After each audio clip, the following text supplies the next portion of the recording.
రేవంతను మీ topic చాలా పెద్దగా ఉన్నది. ఏందనంటే వెనకటికి వర్షాలు పడొద్దు దేవుడా అని చెప్పి మన బీఆర్ఎస్ మేయర్ గారే అనుకున్నారని ఇప్పుడు ఆ బీఆర్ఎస్ మేయర్ గారు పాపం కాంగ్రెస్లో చేరిండ్రు. ఆమె చేరంగానే వర్షాలు పాపం మంచిగా పుష్కలంగా పడ్డాయి. పుష్కలంగా పడంగానే ఏడబడతాడా వరద నీళ్ళు ఆగిపోతాయి కదా. వీళ్ళు అడ్డగోలుగా పర్మిషన్లు ఇస్తారు. ఇప్పుడు నేను దాని క్రక్స్ అంతా చదువుతలేను మీకు చెప్తున్నా. వీళ్ళు అడ్డగోలుగా ఎఫ్ఎస్ఐకి సీలింగ్ ఉండదు. మళ్ళీ ఇదే రేవంత్ రెడ్డి గారు వెనకటికి ఎఫ్ఎస్ఐ మీద మాట్లాడిండు. అసలు లాజికల్గా సైంటిఫికల్గా నువ్వు ఎఫ్ఎస్ఐ ఎట్లా డీల్ చేస్తున్నావు ఏం చేస్తున్నావు. ఇప్పుడు ఇష్టం వచ్చినట్టు 40-50 ఫీట్లు ఉందంటే నువ్వు కట్టుకో హవై రైజ్ ఓడదు 10 ఫ్లోర్లు వేసుకో ఓడొద్దని అన్నాడు. మళ్ళా ఇంత పెద్దగా లేచినప్పుడు ఆ వాటర్ గీటర్ అంతా ఎక్కడ పోవాలా ఏం చేయాలా దాని డ్రైనేజ్ సిస్టమ్ ఎట్లా. చెరువులు మునిగిపోయాయి, గవర్నమెంట్ జాగాలు మునిగిపోయాయి, ఆ చెరువులు నిండడానికి వచ్చే దారులు మునిగిపోయాయి.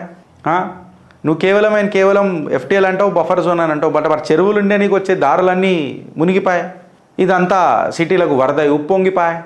దీన్ని కంట్రోల్ చేయడానికే అబ్సల్యూట్గా ఒక దాన్ని ఏమంటారు ఒక సీవేజ్ సిస్టమ్ లెక్క తయారు చేద్దామో మళ్ళీ ఎట్లా చేద్దామో పైపులు వేసి 2 లక్షల లీటర్లు 5 లక్షల లీటర్లు 10 లక్షల లీటర్ల ట్యాంకులు తయారు చేసి మళ్ళీ ఒక స్పెషలైజ్డ్ పంపులు పెట్టి ఇవి వాటర్లకు డైవర్ట్ చేసేటట్టు పెడదామని చెప్పి ప్రాజెక్ట్ డిసైడ్ చేసింది జిహెచ్ఎంసీ. దీనికి కాంట్రాక్టర్లు దొరుకుతలేరట. ఎందుకు కాంట్రాక్టర్లు దొరుకుతలేరని అంటే ఎర్రమంజిల్ దగ్గర 10 లక్షల ట్యాంక్ కట్టినరట. అది 10 నిమిషాలలో నిండిపోయిందంట. మీ ప్లానింగ్ ఎట్లున్నది చూడండి మీరు.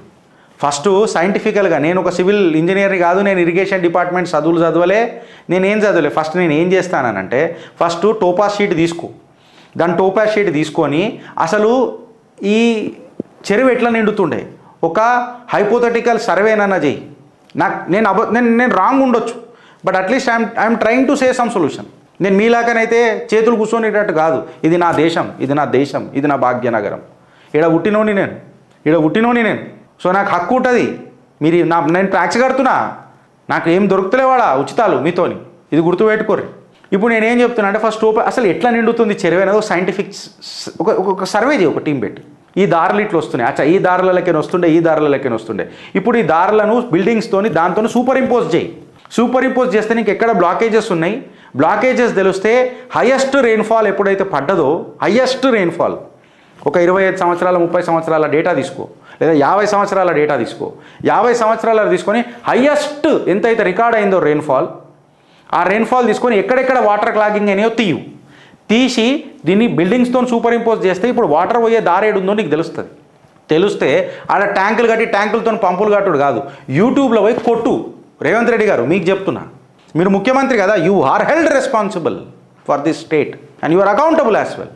నువ్వేం చేయాలని అంటే యూట్యూబ్లో స్పాంజ్ సిటీ అని కొట్టు. సింగపూర్, జపాన్, చైనా వాళ్ళు కింద పెద్ద పెద్ద టనళ్ళు కడతారు, గ్రావిటీ టనళ్ళు కడతారు. వాళ్ళు అన్నిటికీ ఎలక్ట్రిసిటీ పంపులు పెట్టి మోటార్లు మునిగిపోయినా కానీ బాహుబలి పంపులు పెట్టి ఏం చేసిండు బాపు, భజన చేసుకుంటూ కూర్చున్నాడు ఇక్కడ చెక్క భజన.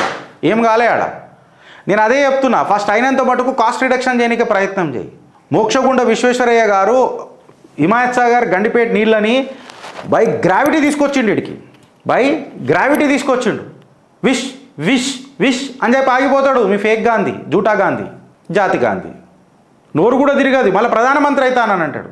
రేపో మాపో కేసు ప్రూవ్ అయిందనుకో ఆ అర్హత కూడా కోల్పోతాడు ఎంపీ ఎలక్షన్స్లలో నిలబడేది. అసుంటోన్ని మీరు దేశానికి ప్రధానమంత్రి చేయాలని కలగంటారు. సొల్యూషనిస్టిక్ అప్రోచ్ ఉంటుందా అంటే ఉండదు. మళ్ళీ మూసి శుద్ధీకరణ అని చెప్పి పెద్ద మాటలు మాట్లాడతారు. అరే మీ అనాలిసిస్ వింగ్ ఎంత ఉంది, మీ దగ్గర ఆఫీసర్లు ఎట్లున్నారు, వాళ్ళ నైపుణ్యం ఎంత ఉంది, వాళ్ళ కెపాసిటీ ఏమున్నది, వాళ్ళ కాంపిటెన్సీ ఏమున్నది, గిన్నే అర్థమైపోయింది. కాంట్రాక్టర్లు చచ్చిపోతున్నారు మీ వల్ల. 10 నిమిషాలలో 10 లక్షల లీటర్ల ట్యాంక్ నిండిపోయిందని మీ కట్టడం ప్రజా ధనాన్ని వృధా చేసుడే కదా. సరే ఇప్పుడు ఏం చేస్తారు తెలుసా ఫ్రెండ్స్, వీళ్ళు పైపులు ఎత్తారు కింద, ఆ పైపులు వేసి నీళ్ళు పోవాలని అంటారు కదా. వీళ్ళు పైపులు ఏమంటారు అని అంటే ఆమెమో 50 మీటర్ల పైప్ వేసినాం, ఒక చిన్న మీ ఎగ్జాంపుల్ చెప్తున్నా, 5 మీటర్ పైప్ వేసినాం అని చెప్తారు. అది కింద పోయి ఎవడు చూస్తాడు, మనం చూస్తామా? ఆర్టీఐ వేసినా మనకు తెలియదు. వీళ్ళు రికార్డులలో 5 మీటర్ అని రాస్తారు, కానీ అక్కడ 3 మీటర్ వేస్తారు కాస్ట్ కోసం. కాంట్రాక్టర్ గారు 2 మీటర్లు దొప్పుతాడు. నిజామాబాద్లో కూడా ఇట్లా జరిగినాయి వెనకటికి. నేనే దానికి ప్రత్యక్ష సాక్షి ఒక ప్రభుత్వం ఉన్నప్పుడు. ఇప్పుడు ఉన్నాయో లేవో నాకు తెలియదు, అప్పుడు చెప్పుకుంటుంటే అంచెలంచెలకి విన్నా కాంగ్రెస్ హయాంలో. మనం వంగి చూడాం కదా. సో అప్పుడు ఏమవుతుంది, మళ్ళీ క్లాగ్ అవుతుంది. జట్టు ఎంత కొడుతుంది, డ్రిబ్లింగ్ ఉంటుంది. సైంటిఫికల్గా ఓడు నువ్వు ప్రజాక్షేత్రంలో పెట్టు, లేకపోతే ప్రజలకి సొల్యూషన్లు తీసుకో, సైంటిఫిక్గా పో. సరే ఇప్పుడు ఇంత ఏరియా ఉంటే ఇంత వర్షపాతం అయితే ఇంత గ్రావిటీ ఉంటే ఇంత స్పీడ్కి వస్తుంది వాటర్ అన్నది ఒక అంచనా చేసుకోవచ్చు. ఇప్పుడు ఇది బ్లాక్ అయింది కాబట్టి ఇక్కడికైనా వాటర్ రావాలి కాబట్టి దాని స్పీడ్ ఇంకా పెరుగుతుంది. తో స్పీడ్ నువ్వు పెరిగినప్పుడు ఇది ఈ ట్యాంక్ ఎంతసేపట్లో నిండుతుంది, దీనికి ఆల్టర్నేటివ్ ఏంది, దీని ఇంటర్లింకింగ్ ఏంది, అట్లా చేసి నువ్వు టనల్స్ని మొత్తం త్రూ గ్రావిటీ కనెక్ట్ చేయడానికే చూడు. ఎస్, కొన్ని జాగాలలో గ్రావిటీ పనిచేయకపోవచ్చు, అక్కడ పంపులు పెట్టు. ఒక టనల్ లాంటిది కట్టు, కింద కింద కింద చిన్న చిన్న పైపులు వేసి ఒక 10 lakh లీటర్లది కడతానంటే కుదరదాడ. ప్లానింగ్ అనేది ఇట్లా షురూ చేయి. మూసి శుద్ధీకరణ ఎత్తా, ఫస్ట్ డ్రైనేజ్ ఆపు. ఉట్టప్పుడు కూడా ఈ వాటర్ని మనం యూజ్ చేసుకో. ఆలోచన మంచుకున్నది, నేను కాదని అంటాను, బట్ ఆచరణ జంగిల్గా ఉన్నది కదా. మీ కటాకట మోడల్కి ఇట్లనే ఉంటుంది, అందరికీ తెలుసు. ఇష్యూ సొల్యూషన్ చేయడం అని అనేది అని అంటే అందులో తపస్సు లాంటిది రేవంత్ అన్న. ఇన్ఎక్స్పీరియన్స్డ్ అండ్ ఎక్స్పీరియన్స్డ్ సీఎంకి ఒక వ్యత్యాసం ఇప్పుడు క్లియర్గా కనబడుతుంది డిఫరెన్స్ మాకు. మీ ఆలోచన మంచుకున్నది, అందులో నా డౌట్ లేదే, మీరు ఆలోచన మంచుకున్నది. టనల్ కానీ చైనా పో, జపాన్ పో, ఓడొద్దన్నాడు, ఇన్ని పైసలు ఖర్చు చేస్తావు కదా, పో నేర్చుకోండి రా.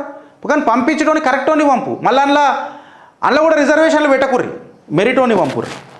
మీకు అర్థమవుతుందా? మెరిట్ ఎవరికైతే ఉంటుందో ఆ ఇంజనీర్కి ఆలోచన ఉంటుందో వాడు ఎవడైనా సరే, ఎస్సీ ఎస్టీ ఓబీసీ ఓసీ ఎవడైనా ఉండండి, మెరిట్ ఉన్నోని పంపుర్రి.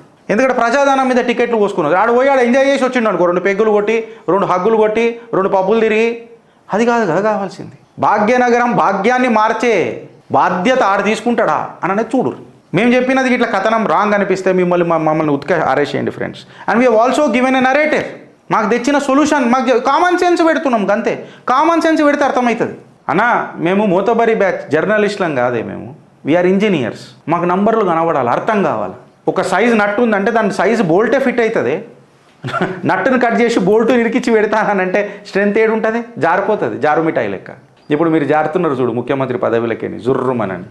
మేము చెప్పింది ఇట్లా రాంగ్ అయితే మీరు మా కమెంట్ రూపంలో చెప్పుర్రి ఫ్రెండ్స్, లేకపోతే మమ్మల్ని కమెంట్ రూపంలోనే ప్రోత్సహించుర్రి వెదర్ మేము మాట్లాడింది కరెక్టా రాంగా. ఈ నయా భారత్ నిర్మాణంలో దయచేసి మీకు చేతులు జోడించి పాదాభివందనం చేస్తున్న 2 గంటలు సైంటిఫిక్ ఆలోచనలు చేయండి. సైంటిఫిక్గా ఆలోచనలు చేసి షురూ చేయండి. లాజిక్ ప్రశ్నలు వేసుడు స్టార్ట్ చేయండి. ఆలోచించుర్రి, లేకపోతే అనుభవిస్తారు. మన ట్యాక్స్ పేర్ల పైసా ఫ్రెండ్స్ ఇదంతా. భారత్ మాతాకి జై.